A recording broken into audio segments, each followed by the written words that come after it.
All right, check. So you nervous about the show? He's like, this show? Yeah, he's like, what? Oh, no, I just don't know if I can give you an hour's worth of content because it's pretty cut and dry. I mean, what I do. Yeah. I mean, it's, Yeah. No, we can get into it. okay. Because I want to, actually, are you comfortable with bringing up robotics? Robotics. Like if people have robotic upgrades, can they Like go cyborgs, like not even your show, Right. but like the industry as a whole? Yeah, I mean, here's the issue only. I have no problem with all that, but Yeah. I have a governing body that sets the criteria.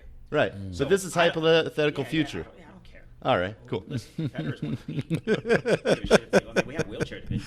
Yeah. We have Nice. competitors with Yeah. prosthetics. But Oh. if you have like robotic upgrades or like AI upgrades, can you compete with regular people? Really? Yeah. Like, because with AI, because when you lift weights, Right. your brain tells you, oh, I can only lift this much weight, Sure. or I can only do this much. Right. Like your brain is kind of telling your body. But if you had these upgrades that are like not natural, are you even in a human division? Or is it a new division? Yeah, dude, are you fucking serious? Yeah, I'm saying because that's the future. All right. That is coming. Whatever happens, we're in for it all. Right? Yeah. All right, we can go on Give me for an a hour. fucking drink. Yeah. Oh, we can. Okay, so Yeah. are we ready? Mike's ready to go? Ready to go? All right, so let me do this little so I can sync the audio here. Spank the baby. Right. And you can, Ash, you can talk in this. You know, we were saying you didn't want to come up on the mics, but like we were trying to think of the name Emma Stone last time from a movie, and I couldn't remember her name. She was like Emma Stone. Yeah. So if she knows a lot of like, she can answer, look something up. You know. I should probably get my phone so I don't have to. Yeah. All right. I'll wait for a second. Your phone inside. Oh yeah, phone's on silent too. Yeah, So. mine's not. Manny. What about the main line? Is that one off? And the Oh, and the other one too. De- yeah. Dev Let me one? get I got that. it. Yeah.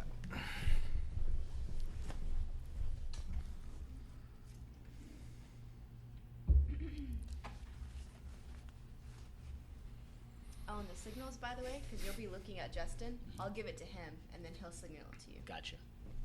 What are the signals? Earthquake? Closer. Yeah, I won't touch the table at all, so that shouldn't be an issue. We can have our head on a I swivel. don't usually touch the table either. Like I was Patrick taught can have his table, head on a swivel. You can't have your arms, elbows, so I never touch. All right. We ready to go? Yeah, you have to do your clap. I got to do my clap again. Do your clap All right. again. Wait, I got to do 3, three 2, times. 1.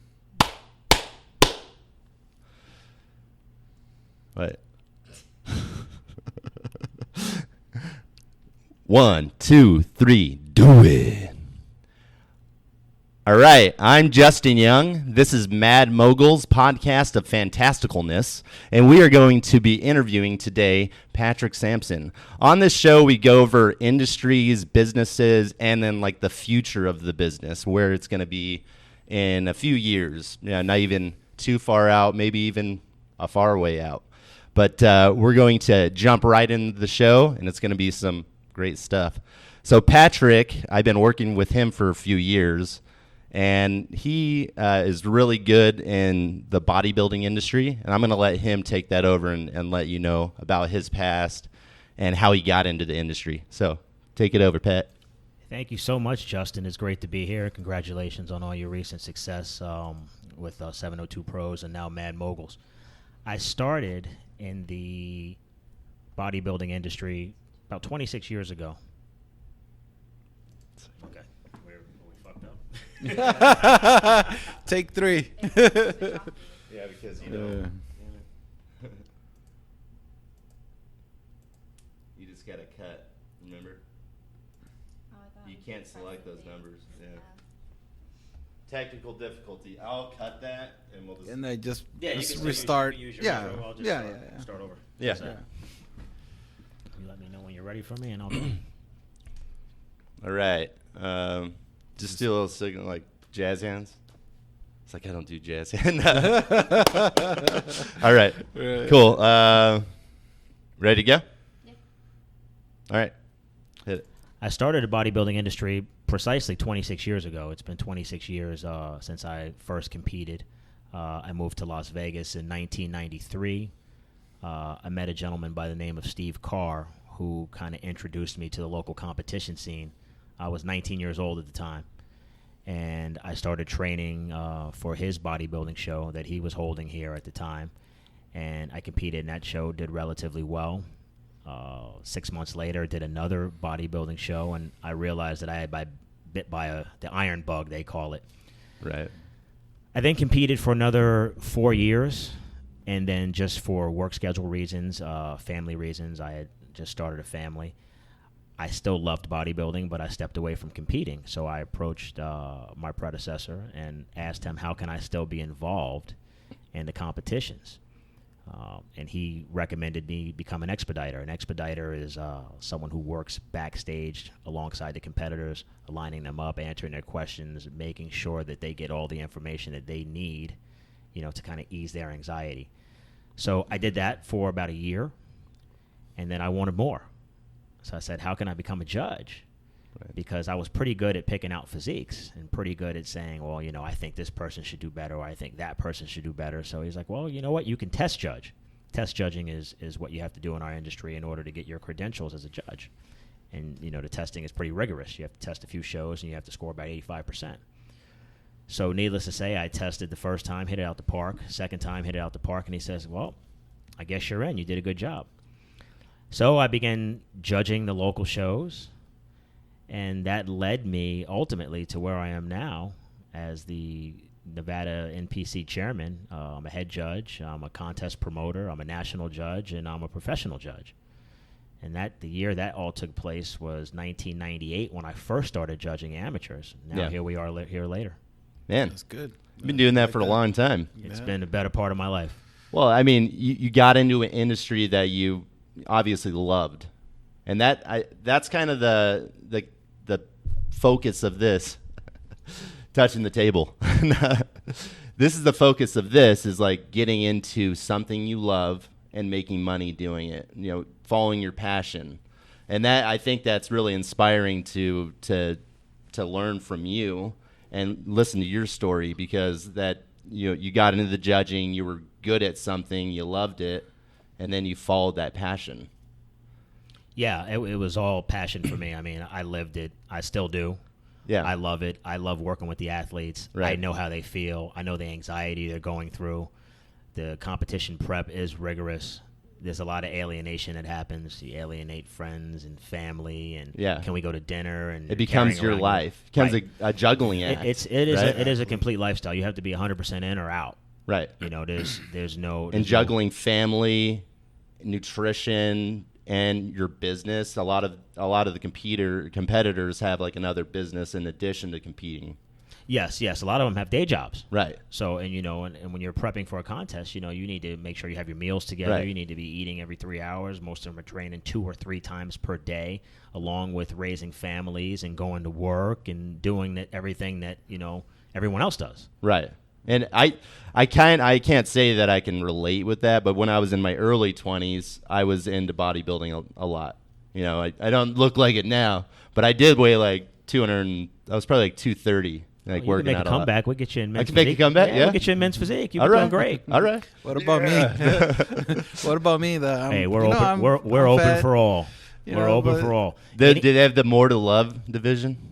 Listen, anytime you work on your body, you're a bodybuilder. So nice. We're open for everyone. Well, everyone. It's important to focus on your physique. Not even if you're not competing. There's a lot of people that do bodybuilding that aren't necessarily in the competition level, right?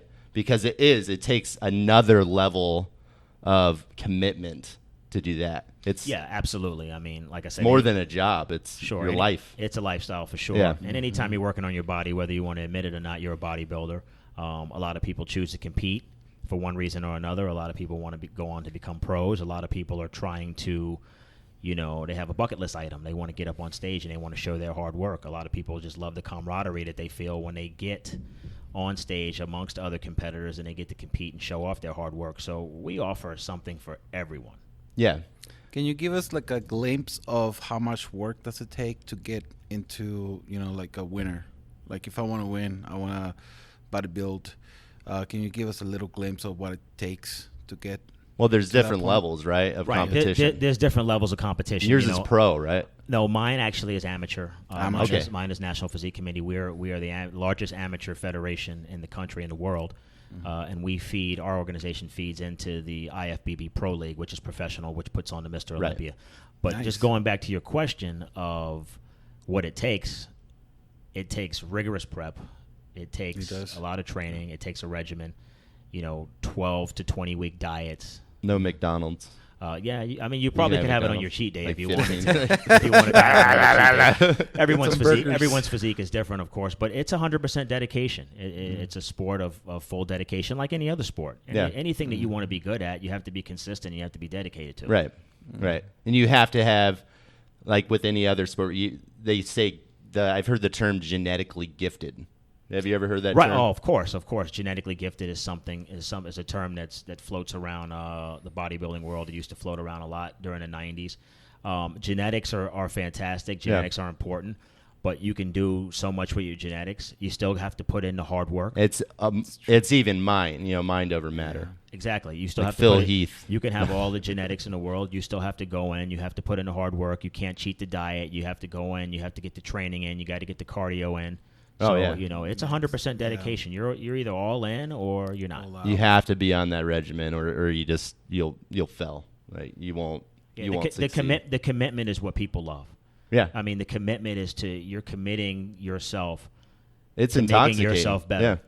Once you start to do it, you're like, if you don't do it for a while, it's like a kind of a drug, a high that you're on. Well, actually, it's kind of an art if you think about it. I mean, you're working on your body. You're trying to make yourself like perfect. Are you doing is that the Arnold thing? pretty A much? sculptor, he puts on clay, sculptor. but I put it on the. Well, yeah, but it is an art because in Yeah. so many of our divisions, you do have to show off your physique and presentation, Right. i.e. posing, is a big part of the judging, and it's a Yeah. big part of The how winners routine, how winners are picked. So when you are showing off your physique, Right. it is an art. It is because I've seen like comic books. When You have to be open up, approachable. like the comic books, when you see like the superheroes, I mean, they have a pretty good physique, right? So it's pretty much like that. That's pretty much the goal, just to make a person perfect themselves. So that, to me, that's art. But that brings up okay, so Batman and Superman have really strong physiques, but one Has is like super the dark. heat. He has even in bodybuilding, they had a lot of the guys have their own personas a little bit. Yeah. They come out and they might not even be like exactly themselves. It's somewhat of an acting and trying to relate to people and have your own persona on stage. Well, your personality definitely comes out, Yeah. during your posing routines. Ultimately everybody has to, wants to achieve the same goal of winning. Yeah. But yeah, your personality definitely comes out in your posing routine. Some guys like to pose to very slow music. Some guys like the fast, hardcore music. But it's completely based on individual preference. Right. But that individual preference. It's very good. Sounds very interesting. But so you were saying something about do you even see a correlation between Comic books. how and- how the population feels? Because I think bodybuilding is a great sport and I really appreciate it, but a lot of people that haven't been like into working out don't go to the shows as much. They'll go to watch Avengers when these are like real life, like a superhero. Like if you look at Thor, this is like a real life dude doing it, Well, our industry has grown so much just past just the bodybuilding. I mean, we've got all types of different divisions now. You know, we're more mainstream. We offer pretty much everything for all types of physiques. So because of that, we've actually grown. Our shows are bigger than ever. Right. Because you guys just have the men's physique division. I mean, our shows are tremendously successful. Yeah. And the men's physique, that's people like, I know we have a mutual friend, Jeannie, and when I was working on her site, I kind of got to know some of the people that she worked with. So she'll help people build. Like, she had a few pictures from this guy that was out of shape, and then he got a little more in shape, then he got into good shape, and I think he went to your competition. And it was kind of cool. It was like a year process, and he did like one of the physique. He wasn't, to the body, because bodybuilding, I think, takes even that extra. It takes all the divisions have different criteria. Yeah. For what we're looking for. Oh, and there's different levels, right? Beginner. Yeah, exactly. And a lot of the competitors will take progress pics, for themselves and for their coaches or trainers. Right. Just to kind of see where they've started and to show where they've ended. And it's remarkable. Some of those are impressive, dude. Very impressive. Yeah. It's remarkable. I mean, it takes a lot of hard work, a lot of dedication, and I applaud them for it. I mean, I was a competitor. It takes a lot of hard work. Like I was saying earlier, there's a lot of sacrifice. Right. Right. Definitely. So let's kind of get away from like the bodybuilding aspect or what it takes to be a competitor. Let's get down to like the bare bones of the business and how you're marketing to those people, because a lot of these bodybuilders, like you have your business that does, you want to market Sampson Productions. That's your main business. So tell us about your business and then the shows that you have. Right. So Sampson Productions is a business that I have. However, the shows that I sanction are part of the National Physique Committee, which is the largest amateur bodybuilding federation in the world. So my company, puts on shows that are sanctioned by that sanctioning body. Right. What are the names of the shows? I have the NPC Sampson Showdown, which happens in March. Mm-hmm. And then, of course, our new event coming up here soon is the NPC Ace of Stage, which is kind of a little Las Vegas ploy, play off of Ace of Spades. So a little cheesy, but people like it. No, it's cool. I mean, it's cool. And I think you're bringing together the fitness community and bringing it together with Vegas, because we have the Olympia is here, right? Yes, sir. The Mr. Olympia, IFBB, Mr. Olympia, IFBB Pro League, Mr. Olympia happens every September. Right. Here in Las Vegas. Now, how many competitions do you think as the amateur, because that's how they get to pro, they have to go through the amateur level to get into these pro divisions, right? So how many amateur shows could you have in Vegas? Well, we currently have around 13 amateur events between Las Vegas and Reno. And those are all in the within same our state. The same They're league? throughout the calendar year, and they're all in the National Physique Committee. Okay. They're all national qualifiers. So what does that mean as a national qualifier? It means top 2 in each open division, they qualify for an opportunity to go compete for a pro card. Right. A pro card, when you win a pro card, that enables you to compete in the IFBB Pro League. Okay. So one feeds into the other. Right. And do they have to, they don't have to be from Nevada to compete in the Nevada League? Oh, no. They're all national events? Not at all. National Physique Committee, we're open to all. Okay. Yeah, all of our shows are open to all competitors. And so, like if I'm a teenager and I want to get into it, do I compete at a teenage level in like my city, a town? Do they have little town competitions like that? Well, actually, we offer teenage divisions at our shows. The national shows. Right? Even our regional shows. We offer teenage my shows. We have teenage divisions at all of our shows. And the regional is just like Nevada. A regional show would be my show. It doesn't necessarily mean Nevada. It just means it's not a national It's not a national event, a pro qualifying event. Okay, so a regional. What a regional show is, a regional show enables you, if you win, to compete for a pro card at a national event. Okay. So my event's a national qualifier. Top 2 in each open division will qualify for nationals. So they have to do regional is first? The NPC Nationals or the USA Championships in North America and so on. Right. You do have to do a regional event to qualify for a national event. So and regional, winning you a win national that, event will enable you to go on and compete as a pro. But even if you win a national event, do you get your pro card right away, or is it an application or something?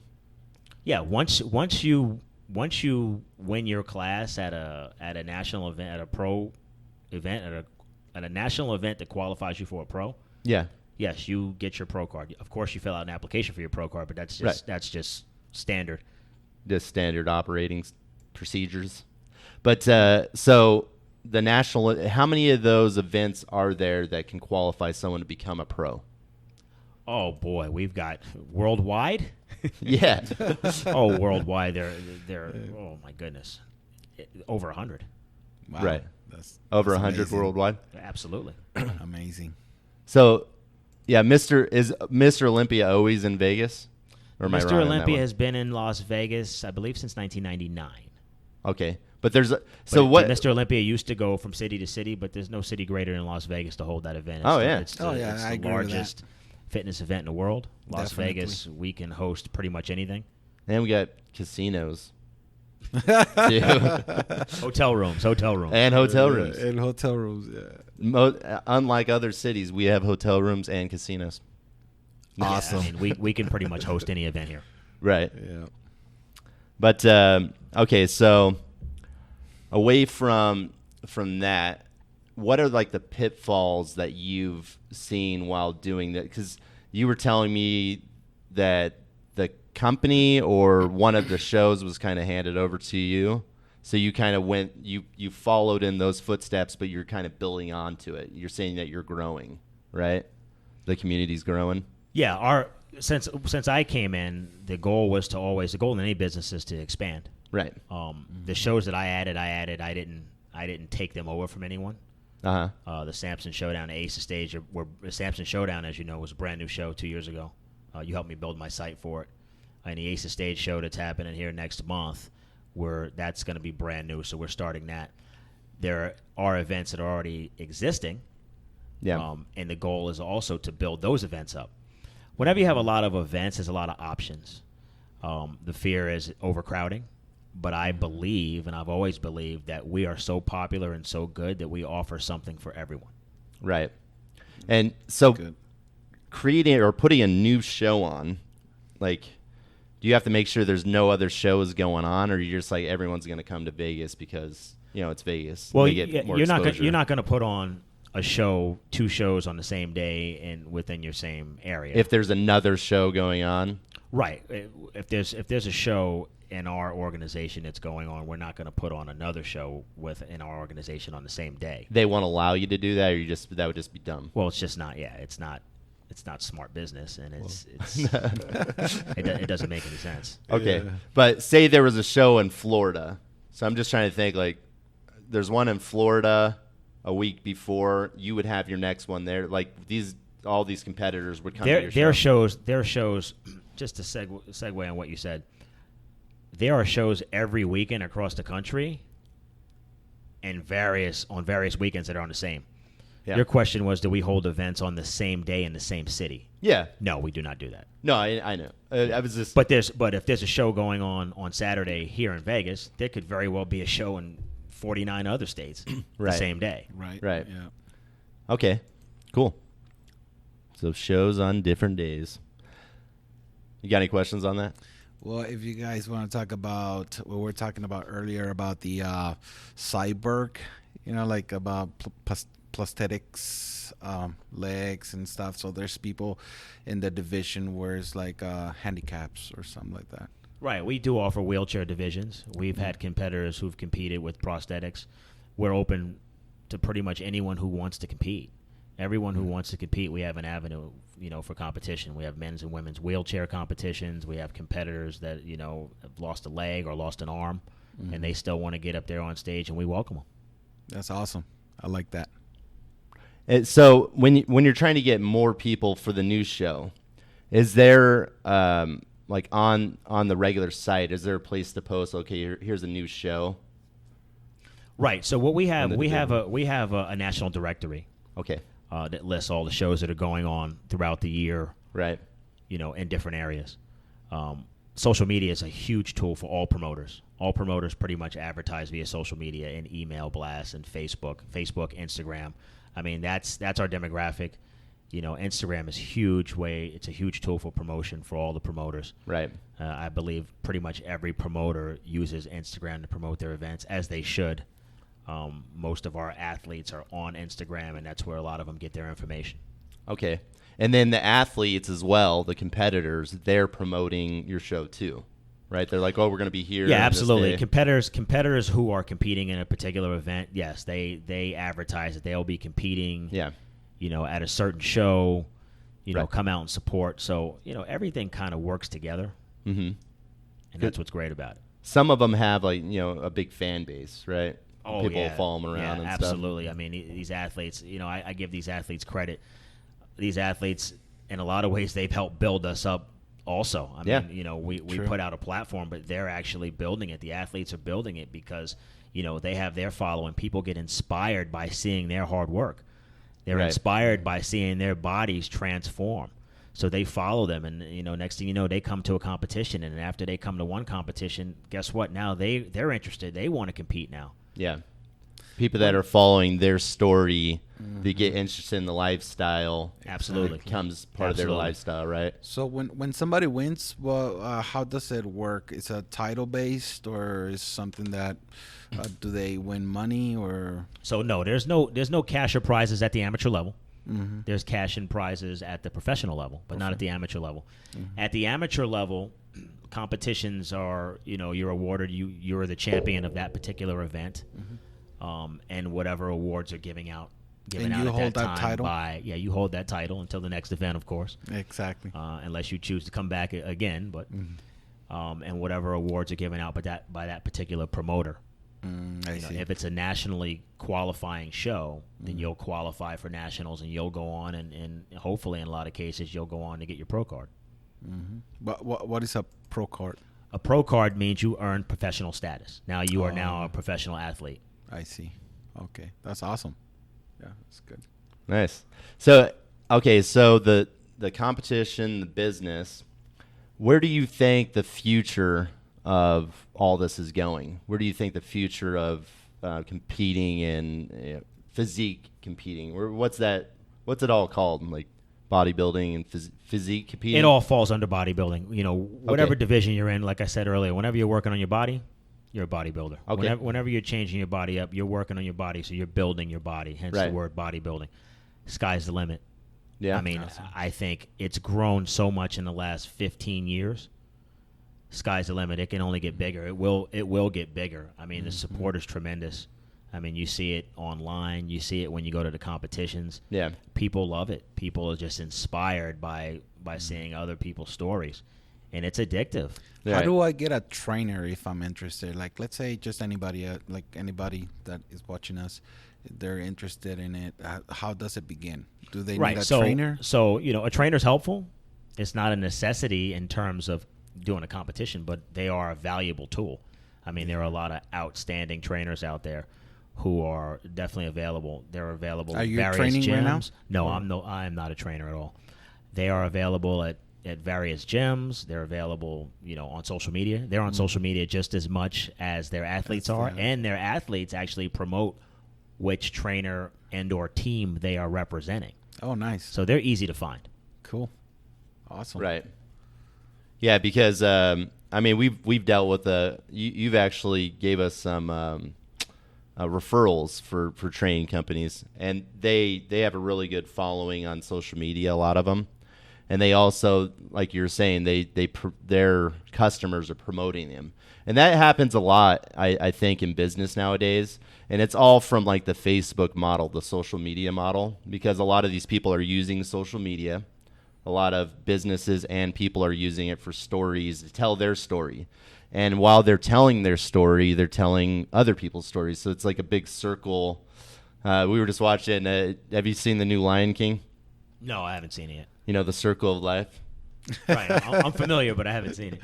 Well, did you? Okay. Well, Yes, you gotta watch that. I saw the animated version. But your kids are older now, huh?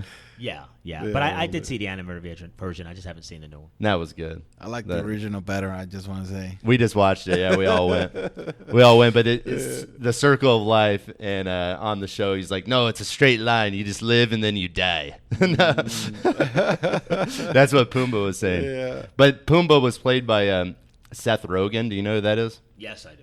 Okay. So one thing I have to say about Seth Rogen is I know your mom said to always be yourself, but that doesn't always come. It doesn't come into play when it comes to acting. You have to be someone else. You're supposed to be Pumbaa, not Seth Rogen. But I agree with that. I just had to bring up that point about Lion King because the circle of life, but the circle of social media and people sharing has really brought, I think, business to a different, I would say a different, not a different level, it's a different phase of business. Before, you just did if you go back to like the 60s, they just did mindless advertising. Smoke marbles. And it's just a guy, and it didn't really correlate with anyone. They were just like, oh, that looks cool. But now you have to market in a different way. You have to really relate to people. Most of all of our marketing is social media now. Yeah. I mean, there's very few. Listen, I'm one of the few promoters. I still do brick and mortar. I still hang posters at gyms. Oh, yeah. Yeah, but I also use social media as a tool. Yeah. And you have a big following on Instagram. You do that because these people are kind of promoting you. Yeah, I mean, we have our following because, we put our events on and thank God people, they like the job we do. Yeah. And we're thankful for that, so we'll keep doing a good job. So have you had a good response from all the competitors? Like, oh, we really like the show. Do you have a feedback kind of thing that you get? Yeah, we get a lot of positive feedback, but we're never satisfied with just positive feedback. There's always things that you can improve on and tweak on because, even myself, I sit back and I'll look at my shows and I'll go to other shows and I'll kind of see what they do and I'll get ideas. And I think that happens throughout our industry. We get ideas from one another. Yeah. We're all on the same team. So we just kind of get ideas from one another of how we can make our events better, how we can customize a better experience for the athlete. Right. Because at the end of the day, it's really about them and their journey. Do you guys stream live when you do these events? There are a lot of events that do live streaming. My events, I don't live stream, but there are a lot of events that offer live streaming. Right. And that kind of brings me back to the feedback from the competitors because they're living in the moment right now, and it's probably changed from when you were competing. Because when you go to a different level, you still remember when you competed, but when you're in it, you're like, oh, this is something I wish was changed. This is something I wish was changed, and it only happens while you're doing it. Like you're actually doing you're involved right in the meat of it, So I think this would be a good thing we can add to the website, a feedback that you could send them to. Like, give us your feedback, any suggestions on these different phases or something. And I think more businesses should do something like that, really get feedback. And you see that on some sites, like give us your feedback, but it's really generic. Or you could do something because you know the competition, or you can get one of your competitors to say, oh, you should ask questions on this. And get that targeted feedback because that data is really big in business. This is really big to your whole organization is to make it. It's the intention is to make everything better for the competer and for the person watching the show. Like, what elements would you want to add? Do you want them to play the violin or whatever? Right. I mean, I think that's extremely important. Right. I mean, customer service, we've always been told customer service is huge. I fully believe that. I mean, I've got a background in customer service, so I bring that to the events. Right. Nice. It is about the competitors. It's about the athletes. So, yeah. Good. And getting their feedback. Are you currently doing that? So what we get there, I don't have it on my website. Yeah, but I think I need to do that. I think I will after this. After this, are you podcast. nudging me? Absolutely. Asking we don't us have right a tab now. for it, but yes, I do. I get a lot of emails. We get a lot of competitors that ask for judges' feedback. How they can improve their physique, or why they why they placed a certain place, and we answer a lot of those. I personally answer a lot of those. But other than just about the results, I think it's important to get feedback on how you think the show went, or what would you like to see added, or do you have any suggestions? Yeah, another thing would be cool. So you get feedback from the customer, from the competitors. you get feedback from the judges, what they might want to see, and then you can pass around like a couple tablets or something within the show and have them answer questions. Or if there might be a survey app, which would be cool. You have everyone do it, and they can say who they think won during the competition. He's got a lot of good suggestions. Actually, I think he's this is a forgetting giving these things I think away. he's forgetting he's my web designer, so he's going to be adding all this stuff to my site. That's Then not that a site. includes me. That's not a site. These are just business in general. Because if there's an app that they can do a survey, you guys could get real time from the viewers. No, that's important. Because some people are like, man, what the heck? I didn't want that guy to actually win. a very good idea. Thank you. That is a good idea. Sometimes I get a good idea. It's just swirling around up there. Just swirling around. But like, I think that real time, it's kind of like, what was that show? What was that show where, the $1 million, what was that? The $1 million one? Who wants to be a millionaire? Who wants to be a millionaire? Wants to Phone be a a friend. So they millionaire? can answer, like the crowd can answer, but you would have like, everyone could like do the judge. So they would be, and that's what people want to be involved. Like, that's why these stories have come out, so you can comment and live. Everyone can see the things live because everyone wants to have their input. We want to be special, you know? And I think that's really important to not make people feel special, not giving them a pat on the back, but to really make them involved in the competition. Because then they're like, yeah, I voted, I got them all right or something. And that would be cool. Because I think, people, that's why FM radio is going away. You can't really communicate with it. You can't be involved in the community. They didn't build the community properly. That's why social media is taking over, because by getting involved in a certain community, you make yourself an expert, or you make yourself Right. Yeah. Everything's evolved and Right. everything changes. I mean, you have to embrace change. right. It's inevitable. Yep, like robotics. You just segued directly into robotics, sir.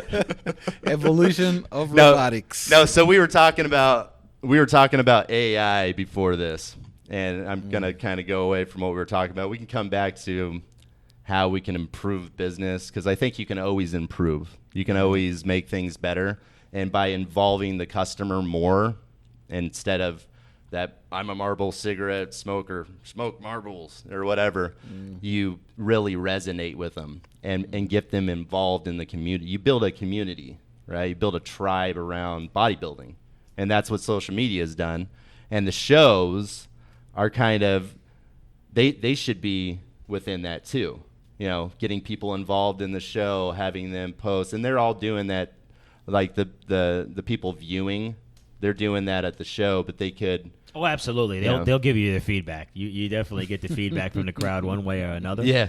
And that's fine. The crowd will turn on you. Listen, we welcome all opinions, and we welcome their feedback. Yeah. So I mean that's what it's all about. Do you think it's sometimes It's the same thing that happens at an NFL game or an NBA game. Yeah. The crowd offers their feedback, and we're a sport and we're different, so we expect the crowd to offer their Does feedback. the crowd ever scream for blood like gladiators? No, Blood! We want blood! no, I gotta- haven't experienced that one. Are you like Caesar? You do like the thumbs up or thumbs down, like blood. We want blood.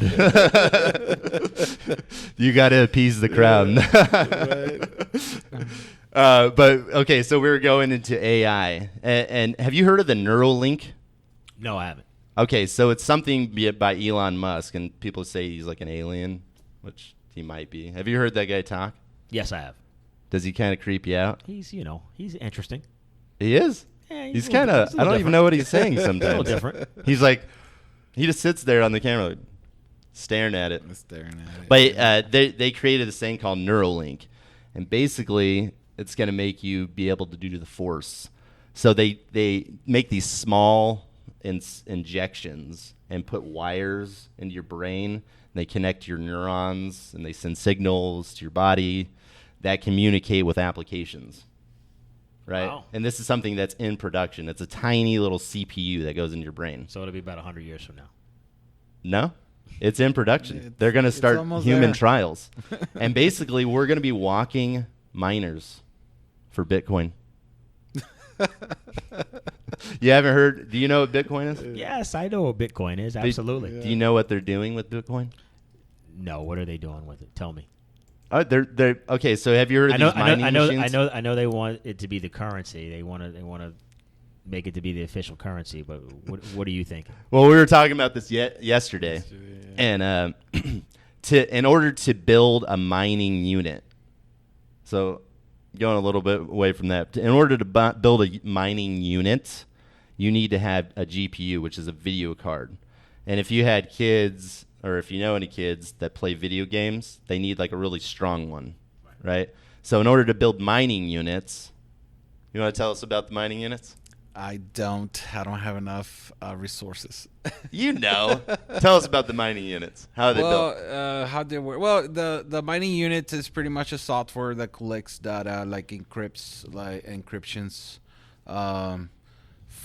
It gets all the data through the wallet. Like I have a Coinbase, so pretty much when I have a mining unit, when I turn it on and activate the software actually takes the workers and start like mining pretty much. It's scripting data.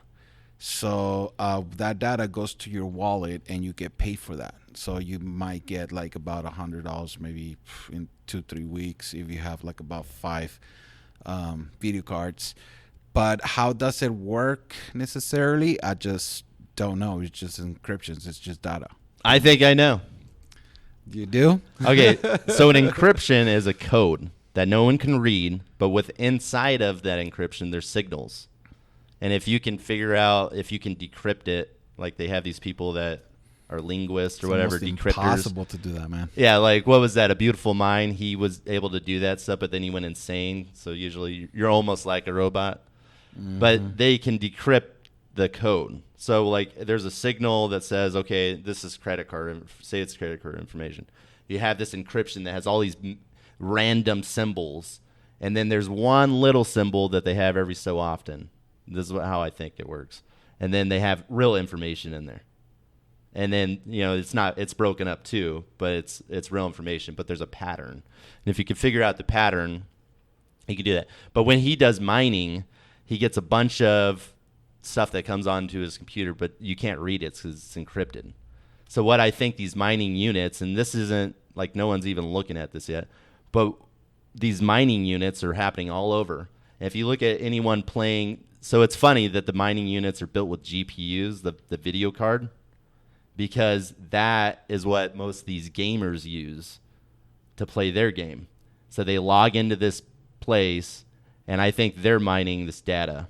So that's my little conspiracy theory about actually Bitcoin. That's very interesting because if you think about it, like why don't they use RAM or some other parts of a computer to mine? It has to be GPU. Patrick's like, are we just totally going over here? This is above my pay grade, but I'm learning some stuff here today. So okay, but that just brings me back. What I think they're going to be doing with these Neuralinks is collecting data through them. It uses a CPU, they're saying, but I think they're going to make a new version of collecting data because these are all going to be connected. So that Neuralink thing that they're building, and there's a bunch of other ones. And what I think is China probably already has this thing out. No, because when I think I already told you, when I was in the Air Force, in 2005, I was in Korea, like the beginning of 2005. And they had smartphones. They had screens, and I was like, oh, what is it? I was like a caveman over here. Right. And we didn't know because they didn't come out with like the iPhone till 07. Like 07 like almost 08, they came out with that. But they had, it wasn't even anything to them. They already had it. And I think like China already has AI. That's why they're way smarter than us. They and they're not connected to the internet. It's like really hard to, because they restrict that. I think they restrict them from going online. But I think they already have these things. But they already have the AI. But so the AI, you have the CPU, and it allows you to turn on your phone. It allows you to turn on your TV, and it runs off an application. But you can just do it with your mind. Like TV turn on. What about if you get hacked and then That's going to be a huge issue. Kind of like they hack it and they can just tell you what to do, or they can say, "Hey, give me all your money," or go kill this person. Well, like they already have that drug. In Colombia, devil's breath, actually. Oh yeah, they have this drug in Colombia. I was reading it because I was thinking about going to Colombia, and he was like, true. He was like, "Oh, you gonna what? Did you tell me about that?" Yeah, or was I just told you looking it about up? that. No, I told you about that. And then we looked it up. Devil's breath, or Yeah, but it's this drug I think that the Colombian government came out with. So like you say you came out of a club in Colombia, they can give you this drug. it's a I don't know powder. what it is. A powder. It's a powder, and like they you buy it kind some of like cocaine and they Yeah. put it in there, and then they say, "Give me your bank account," and you just give it to you them. Just give it to them. It makes you into like a zombie. Zombie, pretty much. Yeah. But you will do whatever someone says. Oh yeah, and actually, it's been a lot of cases where just people go out there and they wake up with nothing, and they don't even recall. Luckily, they I don't only had like remember. $10 in my bank account. You can take those $10. Okay. So you're saying if they try to rob you, they only be practicing. Yeah. They'd be practicing. Yeah. Like my $10. But okay, so the AI component, that Neuralink thing, that's just the start.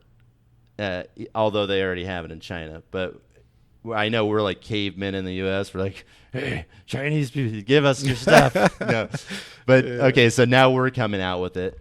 But where do you think? Do you think if you have these upgrades, because while you're working out, and you could tell us more about this, while you're working out, your brain sends signals to your body like, I can lift this much weight. I can only do this much. I'm hungry. I'm thirsty. I got to go pee-pee and poo-poo. And it tells you all that stuff. But if the Neuralink changed your mind to say, I don't need to go pee-pee and poo-poo right now, I could keep working out, or I need to eat more and more and more, or whatever, because your brain's like, I can't eat anymore, I'm full, and your stomach. But I think it's in correlation. It's all mental. What do you pretty think? Much. No, I listen. I love the futuristic talk. Of course, I think it's all interesting. I think whatever we evolve to, in the years to come, I think that fitness will always be around. I think it'll always be a part of it. Whether your brain's telling you to lift 50 pounds or 500 pounds. Yeah. I think whatever we become, we will still be here, putting on fantastic events, and I think it'll be great. So you think we're going to evolve into AI? He just said it. I think whatever the future may bring. So you believe in evolution of absolutely. AI? Listen, I absolutely believe in evolution. Yeah. Yes, I do. Yeah. I mean, I have to believe in evolution. I mean, things are always evolving. Right. True. Yeah. I just kind of wonder how it's going to be in 1,000 years from now. Like, what would be... These are the things they think about it. I know we'll still be putting on shows. I won't be here, but we'll still be putting on shows. I'm thinking about where we're going to be tomorrow and what I'm going to have for lunch. You're thinking about 1,000 years. How's it going to be in 1,000 years from now? Huh. Okay, so do you think it's fair if I had... so what I'm talking, like robotic implants. Not like a whole arm that's robotic, but I had some my bones... fused with, I turned into what's that, Wolverine, titanium or whatever, because you can hold more, your bones or something that allow you to hold more. Or I put synthetic muscle fibers, or, that's going to be something too. Yep. Synthetic muscle fibers that you won't be able to see. So I think that's really going to be something that we're going to have to look at as a collective, and then your whole organization is going to have to look at that in the future. Like, okay, you have this many synthetic or bionic muscle fibers. You're not a human or whatever. You know what I mean? Because there could be a little girl that could, I think we were talking about that could beat the crap out of Brock Lesnar, with these bionic implants, because they can make stronger muscle fibers. They can make the body different than human, I think. Yeah, I mean. This, like I said, this is is that fair? Very, very interesting. That a little girl could beat me up? Hey, listen. I mean, I don't know how your skills are. I mean, I could definitely get beat up a little girl. Yeah, I'm pretty yeah, sure. yeah. I don't know. Maybe not. I'm sure our little girl could beat me up too. Trust me. But I mean, who knows what the future is going to hold? I mean, we're talking. This is down the road, of course. You never know what's going to happen. Neuralink's coming out next year. They're already doing human testing. They said they're not for another year, but I'm pretty sure they are. Or at least mice. We'll see when everything's introduced and in which way we'll go from there. What was that cartoon? You probably watched this. This is your gen.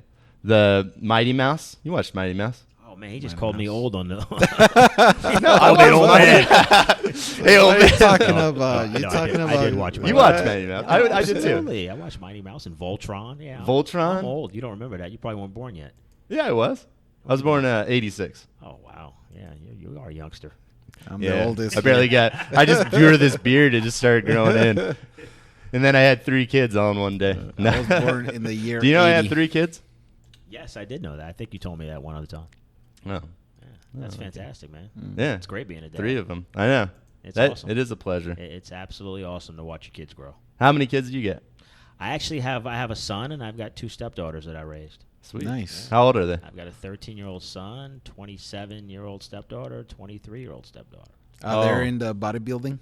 No, they're not into bodybuilding, but they've been around it a long time. They're all into their own career paths. Are they totally against it? Not at all. Not at all. They embrace, they've always embraced everything. Yeah. We kind of brought them up that way to embrace, whatever anybody's into. Everybody's different. Is your wife into the industry? She's definitely into it. She's been around it a long time. It's like, Patrick, stop working out. No, Let's go on a date. that doesn't happen. I never get told to stop working out. That's for sure. Work out more. You're fat. Oh, You get out women. of shape. She's like, buy me something. Does she want you to buy you stuff? No, I don't get that kind of. I No? don't get that kind of stuff. No, I don't. What'd she give you problems for? Oh Nothing? my goodness, I don't get any problems. No? What are we talking about now? We're talking. This is a podcast. We gotta keep the people informed. Exactly. They want to know about you. Got to relate to people on a personal level. Absolutely, and I relate very well with them And I just at touched my your leg. events. Yeah. What were you saying? Nothing. I'm good. It's like, never mind. You got any questions on the AI stuff? No, I think it's very interesting. And yeah, I mean, it's just pretty much. Those muscle fibers. Yeah. it's I was very taking a interesting. shower this morning. And I was like, Patrick, what am I going to ask? Definitely don't think about me when you're taking a shower. And I was singing some song. I was like, what am I going to ask him? This is not a good look right now. I was gonna, like, and I was like, muscle fibers, because that's something that we already do. Like, what are those things? Isn't Like that- tensioners and stuff like that. Yeah, They're like- already using. What is it called? In The robotics. thing that there's a fiber that is stronger than metal. I forgot Silk. what is it called, silk or something like that. Silk is pretty strong. So imagine just having muscles that are stronger than metal. They can make a polymer fiber, but they're already Yeah. doing it in robotics. Like Yeah. if you see those hands, Yeah, they look like human hands actually. yeah. If you look at you look Right. at it, it's like human. Oh yeah. It's like Just Perfect. cover it with some skin. Yeah. And they even have the skin that looks real. Do you watch Joe Rogan at all? No, I don't. I never watched him either, but when we were about to start the podcast, a few people were like, all right, you need to watch Joe Rogan because he's got a lot of followers and stuff. But he had this lady on, and she's a comedian, but she had like a robot chick. Did you see that episode? no, I haven't seen that one. She had a robot chick, and it has skin and stuff. She got it from like what? Yeah. We'll cut that out. Okay, so, but he had this robot on, and some people they're like uncomfortable around robots, and the girl that was on the show was saying that it's like our mind telling us that robot's sick because it's not acting like a human, like you're not attracted to a sick someone that's like like about to die or something. Or That's what something she was like saying. that, That's yeah. why it's like something from like our biology that tells us we don't like robots. They kind of creep me out That's a little bit. interesting.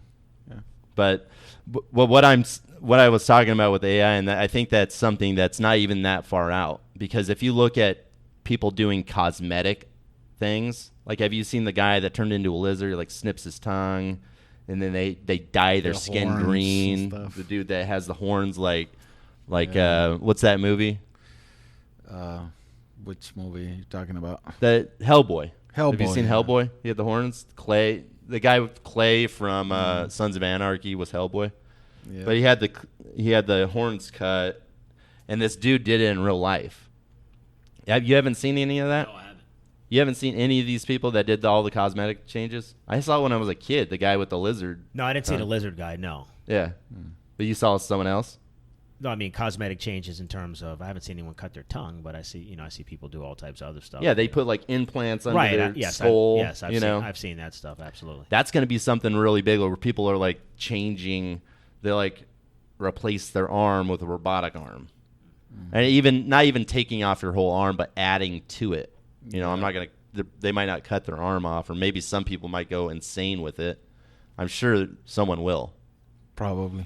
Yeah. Someone will, but there's going to be hidden things, and that's going to be another element that we have to look in sporting, and not even just bodybuilding, but anything, because you won't be able to compete with someone that has these upgrades that aren't human. You know. Right. Well, like I said, we'll see what the future brings. I mean, it's all above my head, but we'll see what happens. Yeah. Yeah. I mean, I don't know much about AI and what's going to happen. Well, what if an alien came and he was like Superman? Could he compete in bodybuilding? Yeah, if you could make the weight class, I'm sure. He could. Could he compete in like a running competition? The Flash, could he compete in a running competition? Yeah, I can't speak to track and field. I don't know. No? No, I mean, I don't know. I'm sure he could. I mean, hypothetically, I'm sure he could. They wouldn't be like, hey, you just ran that in less than a second. Yeah. All right, cool. So I think we're scaring Patrick off with all the AI talk. No, He's scared of the I know what future. you're thinking. He's scared. Listen, I'm not scared of the future. Just that's go for back to sure. Mighty Mouse. No. I'm definitely not afraid of the future. Like I said, I believe in evolution, so we'll see what happens. The future is bright. Yeah. Which is very bright. Well, let's talk about the future of your show. So, Ace of Spades coming out. Stage. Oh, Ace of Stage. I know it's a playoff of Ace of Spades. I know. I already read it, and then That's all good. It said in my mind. It's Ace of Stage, absolutely coming Ace up. of Actually, Stage. it's 5 weeks out from today. 5 weeks. September 7th. All right. Going down. Am I getting a ticket? Absolutely. You keep saying I'm going to give you a ticket. You never sent me one. I did not send you one, no. But you're getting one. I'm getting one this So time. we've got it. We've got it Yes. on recording. You're definitely getting one. Sweet. I told you last time I was here I'd give you one. Oh, okay. Yeah. Well, you told me about that on the last. And the last. Yeah, last show. Yeah. I did offer. Actually, I think I have the email. You said you couldn't come. You had something going on. I did. I believe so. I'll have to dig it up. Oh man! But it's an Nah, open you don't have to invitation. take it. I believe you. You see, Oh, no, Justin, it's an I'll open come. invitation. you I'm just coming. denied it. It's definitely an open invitation. I'm September coming. 7th, College of Southern Nevada. And I'm Nicholas obeying the Horn Theater. recording. We'll do a. You're killing my plug. Okay, go ahead. Go ahead. Can I have a ticket too? I'll give you tickets for the office. Okay. Awesome. The three of you can come. Nice. Nice, Ashley, you hear that? Ashley, you too. Okay, give us your shameless plug. You Shameless plug. Shame- College of Southern Nevada, the Nicholas Horn Theater, Cheyenne campus. Yep. September 7th. NPC Ace of Stage. You know the website, SampsonProductions.com. You know, has not crashed yet. Got the best in the biz. Right. So we're good to go. And can you talk about the hotel? Yeah, that people are so staying at? yeah, the host hotel. Not everybody stays there, but host hotel's the Cannery, and we picked the Cannery just for the proximity. College of Southern Nevada is up in North Las Vegas. The Right. Cannery is actually the closest hotel to where the contest is going to be. Right. A lot of people stay throughout Vegas, but we picked the Cannery because it's close. Everything else, if you're down in the Strip, you're looking 40 minutes away. To go, You know, yeah. which Yeah, it's you got to go not- to the that place. 15. Which Yeah. for regular city standards is average. For Vegas, it's an eternity. And all, It is. yeah. And all the construction that they've been doing. They've been doing construction on the 15. I moved here in 90. They have, but the good thing is it never affects Saturdays.